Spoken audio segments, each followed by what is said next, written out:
आईने पर। सुनने में तो ये बहुत सीधा साधा लगता है ना? हाँ बिल्कुल।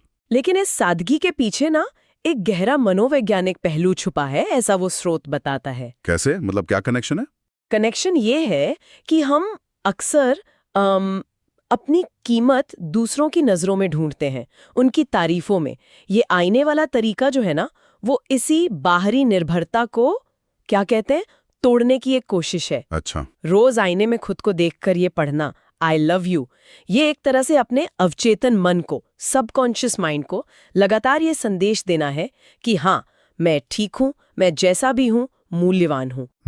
तो ये मतलब सिर्फ एक वाक्य नहीं बल्कि एक तरह का दिमागी अभ्यास हुआ। हाँ बिल्कुल, एक मानसिक अभ्यास।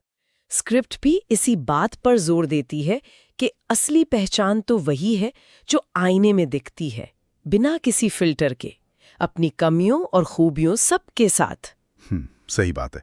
पर क्या ये इतना आसान है? मेरा मतलब है, क्या आईने पर लिखा सिर्फ एक वाक्य वाकई उस गहरी जरूरत को पूरा कर सकता है, वो जो हमें दूसरों की स्वीकृति से मिलती है?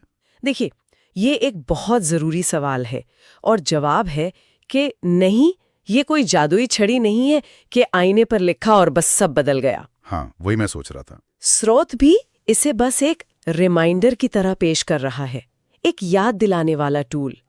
ये असल में उस अंदरूनी बातचीत को, उस इनर डायलॉग को बदलने की कोशिश है। अंदरूनी बातचीत मतलब हम अक्सर अनजाने में ही सही खुद की आलोचना करते रहते हैं।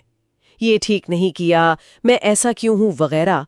ये आई लव मी वाला आईना उस नेगेटिव पैटर्न को बाधित करने का, उसे चैलेंज करने का एक रोज का अभ्यास बन सकता है। अच्छा, तो ये एक तरह से पैटर्न ब्रेक करने जैसा हुआ। हाँ बिल्कुल, आत्मस्वीकृति की दिशा में एक छोटा मगर एक्टिव कदम है ये। और आत्मस्वीकृति यानी खुद को अपनी सारी कमियों के साथ अपना लेना, शायद यही सेल्फ लव की पहली सीढ़ी है।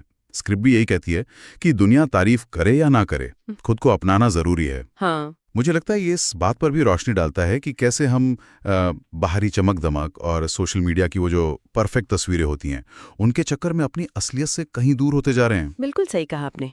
और स्रोत ये भी साफ करता है कि स्वयं से प्रेम का मतलब कोई घमंड या स्वार्थ नहीं है। हाँ, ये बहुत जरूरी है समझना। जी, ये तो आत्म देखभाल का, सेल्फ केयर का एक बहुत अहम हिस्सा है। जब कोई इंसान अंदर से खुद को स्वीकार करता है, खुद से प्रेम करता है, तो उसका असर उसके मानसिक स्वास्थ्य पर पड़ता है, उसकी खुशहाली पर, और यहाँ तक कि उसके रिश्तों पर भी पड़ता है। वो दूसरों को भी ज्यादा स्वस्थ तरीके से प्रेम दे पाता है या उनसे जुड़ पाता है। ये अंदरूनी मजबूती बाहर भी झलकती है।